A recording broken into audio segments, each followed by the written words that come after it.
On this week's breaking news, Legoland Discovery Centers has a new owner. The October 1st sets are coming out, and Legoland's get a new roller coaster. All that and much more on this week's breaking news. But first, I want to talk about a really cool store, a Brick Monarch shop. This website is designed for all those AFOLs out there that are looking for some great t-shirts with classic logos, some home decor you can put on your walls, such as shields, and some other great iconic aspects from the LEGO history. You can head over to the link in our description for Brick Monarch shop, and you can get a discount of 10% off using backtobrick10. That's backtobrick10, the number 2. So head over there so you can get some really cool AFOL swag. All right, now let's get to the breaking news.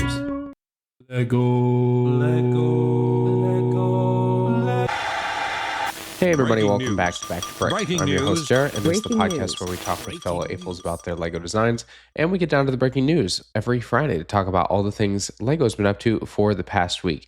Thank you all for tuning in as always. Well, unless you're a new listener, welcome to the club as we talk about every Friday all the latest news, as there's so much in the community as well as from LEGO themselves that we can talk about. And I can't wait to, well, continue in talking about it. This is the 37th episode of the year and continuing to go forward every week. And if you really want to help, you can become a patron over at our Patreon. I always like to thank my patrons who have been huge supporters. They get the podcast early with no ads and really build a fun little community that we can talk about and really engage with. So head over to the link in the description if you'd like to join.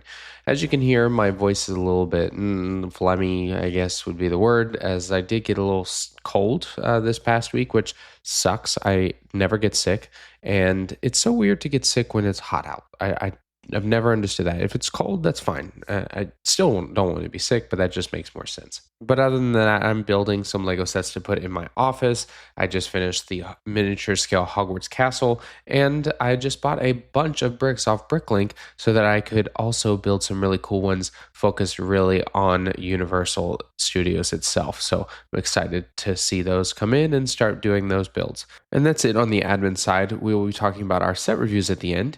The first one is going to be set 43279, Wally and Eve, which are really fun little sets that I think are a callback to an amazing Pixar film. And then our mock review is going to be Helm's Deep, the Ultimate Mod by Sebastian Brockner. And it is truly an impressive build compared to what LEGO came out with many, many years ago. And hopefully one day we'll get one of these as they continue to expand the Lord of the Rings line each year. All right, that's all we have. And let's move into this week's first breaking news story. LEGO has just made a really large purchase. They have now bought the Discovery Centers from the Merlin Entertainment Company. That's 29 different centers across the globe in 9 different countries to now build up their own portfolio of having these instead of the Merlin Group, which the Merlin Group bought all the Legolands. And, now I think they're trying to take it back with all their money, and honestly, it's probably a smart thing because the Merlin Company isn't like the greatest, but Legolands they're pretty fun.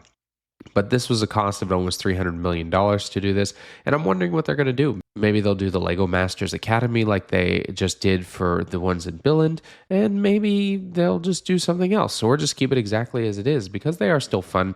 I did some of the adult nights, and it's just a fun way to interact with a lot of people who love LEGO in an environment that you have to have kids normally, but on those nights you don't.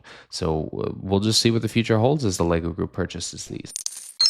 This week was Fan Media Week, so all the LEGO influencers got to go to Billund, and they saw all the new sets, and they talked to new people. There's even one girl, I think she got her own LEGO show on YouTube. Not really sure, I haven't checked it out yet, but suffice to say, I'm jealous, but also, I don't know. My relationship with LEGO has changed in the past couple months, so who knows? I'm still enjoying building, but it's a different thing. And then they'll get to know all about the latest things for the next year, do some videos and discussions on it, and then, well, us peasants will learn about it once it's officially revealed. Legoland Florida is reopening its LEGO store. They did a massive renovation on it, and this includes some really fun updates where it has a new tree that's a 11-foot tall tree Took 1,600 hours and 600,000 bricks to build. They even have a minifigure stand now where you can go and build your custom little minifigures with, of course, Lego heads, the body parts, and then you can go get yours printed with some really fun, unique designs for that minifigure maker. And they have a mosaic maker now too, which is the $100 where they take a picture and you can get it printed in mosaic. And they had this for a very long time. I got mine in California and I still have it. It was just in gray, it wasn't in color, and it's vintage now because it even had me in braces at the time, and I think they've gotten a little more detailed on it. But if you're going to the Legoland Florida, you're going to see this brand new station of minifigures and Mosaic Maker and spending more money for Lego. The Lego Minifigure Visual History 2025 edition is now available. There are over 2,500 minifigures, adding up to 50 pages of new content from the old edition, which came out in 2020. So that's been a while for a visual dictionary like this. It's over 300 pages in total, covering all of your favorite minifigures from Minecraft to Animal Crossing, which is new, Star Wars, and Harry Potter. And it comes with a little it's like Space Tron, but I always forget what it's called. And it's going to be $40 for that. And it's really showcasing some amazing designs and printing from those that create minifigures.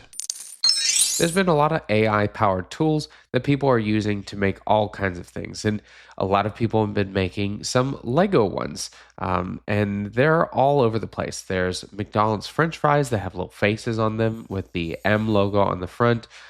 There's even some ramen that was made. And people can put almost anything into these generators to create what looks like Lego, but it isn't. And that's the hard part. Some people, if you don't look long enough, you can't tell if it's Lego or not. And some, like, knowing that these pieces don't exist, they're really funny. But I hope it doesn't detract from people continuing to create on their own, because these aren't real.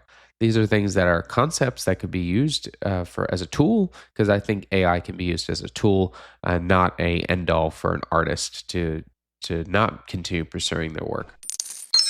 Lego has a new brick coming out. We've talked about it before. It's their smartest brick, or the Smart Play brick, coming out in 2026. Now, we're not really sure exactly what it's going to do. They've been using it for different interactions before, that it can interact with minifigures. It can have a touchpad piece that when you put bricks on it, it changes the designs. And these patents have gone back from 2024 when they've tested them with some Lego city builds, and it gets added to some other sets I expect we'll see next year, such as Pokémon.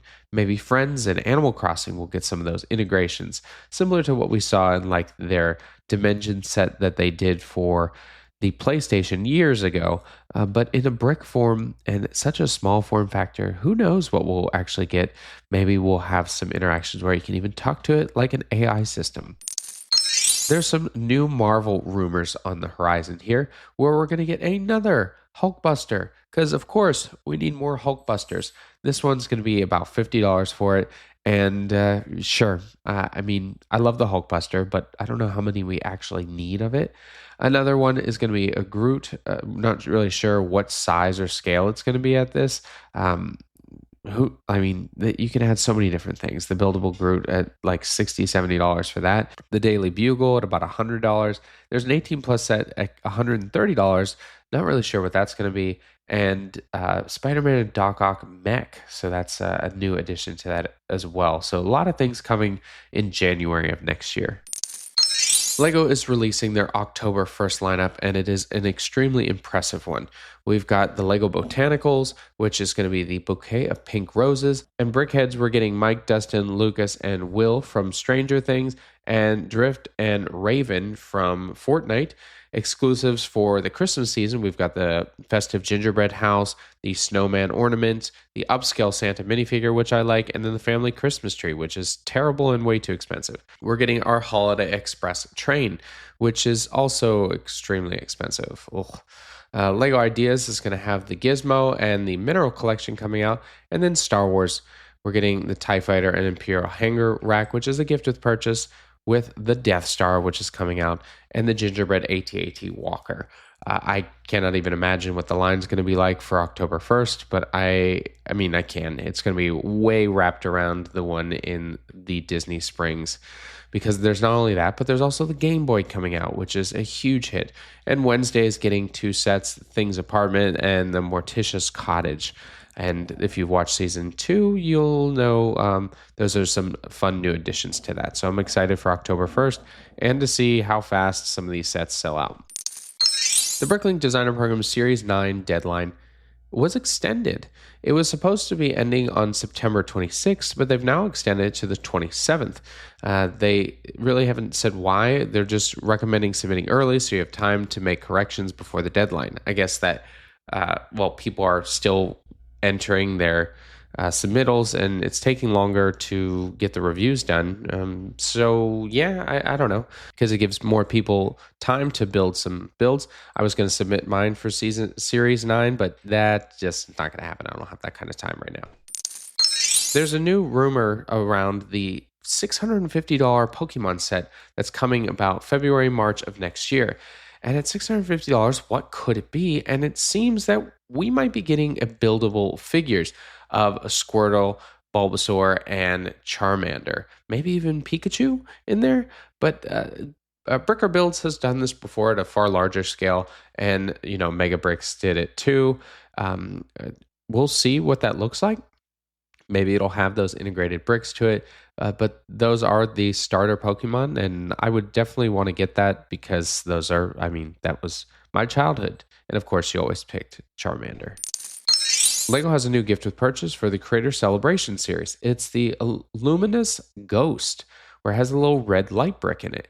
And it has a small pumpkin, this little ghost that actually has chains on its hands, and a bat flying next to it. And then when you press down on the head, it lights up the red light inside, which shows the light in its eyes and the mouth. So it's an evil ghost, I'm expecting.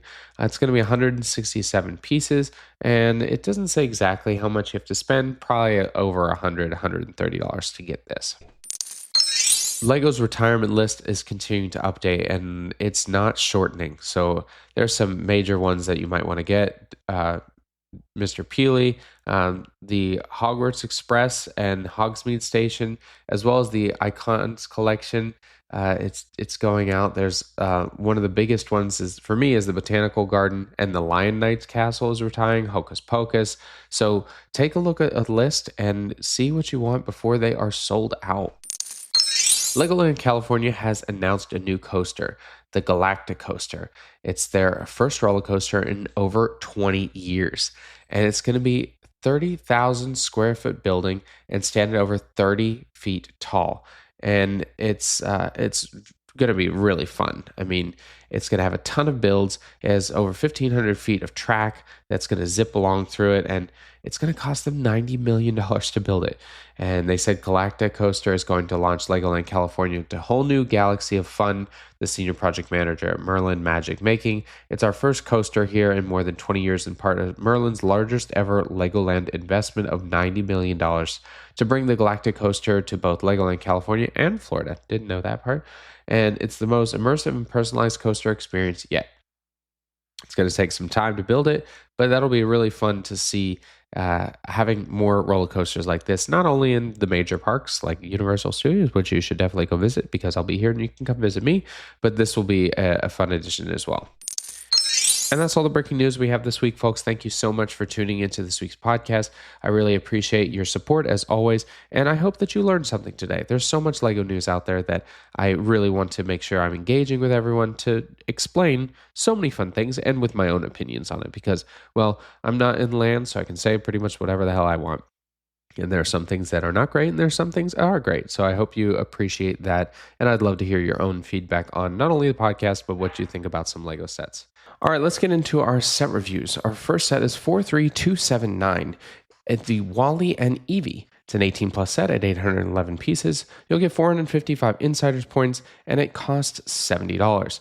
It does have 43 reviews at like 4.9 stars. They've stopped doing just the half stars and really wanted you to get it to know like exactly what you're getting. And it is available, and you can purchase this with a link in the description if you'd like. And they have Wally and Evie, but they don't talk about that there's the little cleaning robot too. I actually don't know what his name is, but he's super cute because he gets so angry at Wally being so dirty as he rolls around the very clean spaceship.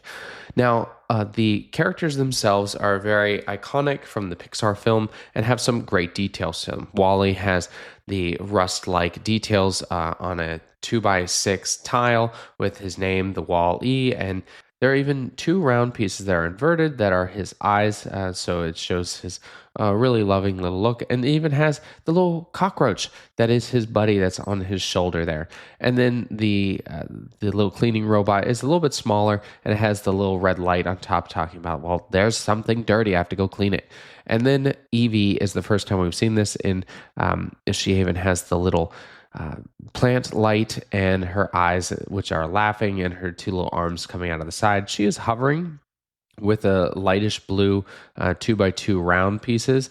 So she's using her engines or her little thruster to be up in the air for that. And you can move the hands around, and you can even have them hold hands. And there's even the small boot with the plant in it. So a beautiful little set.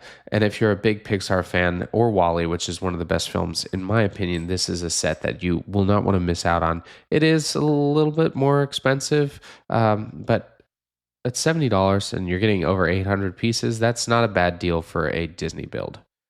And now for our rubricable review, the Helm's Deep, the Ultimate Mod by Sebastian Bruckner. And it's very impressive. At 12,663 pieces, and the PDF itself is €55, which is, I think, like $70, something like that. But I mean, it is insane. It is minifigure scaled, and it has all the main details. I actually just watched the Two Towers not too long ago. It has the ladders that come up on the smaller wall as well as the main structure. There's the walkway that goes all the way up to the main door, and the little, I guess, baffles or whatever they're called, that they can drop rocks on them to stop them from barging in. There's the Hornburg, where Gimli goes up and blows the horn. And there's even like the explosion of the wall when when the orcs break through. There's even the main hall that you can see as they're going to ride out, and for Ruin and for the Red Dawn. It is just so impressive for how big it is. The detail is phenomenal. The rock structure, you can lift it up and see underneath it to the lower levels. Really, it's an impressive build that you take the time to not only build this, but have the instructions to do that is absolutely crazy. So huge props to them for doing this. And if you really want a Helm's Deep that's that big, go and do, because wow, go purchase those and enjoy the build. All right, everyone, that's all I have. Thank you again for tuning in, and I'll leave you as I always do. Get creative, get out there, and go build something.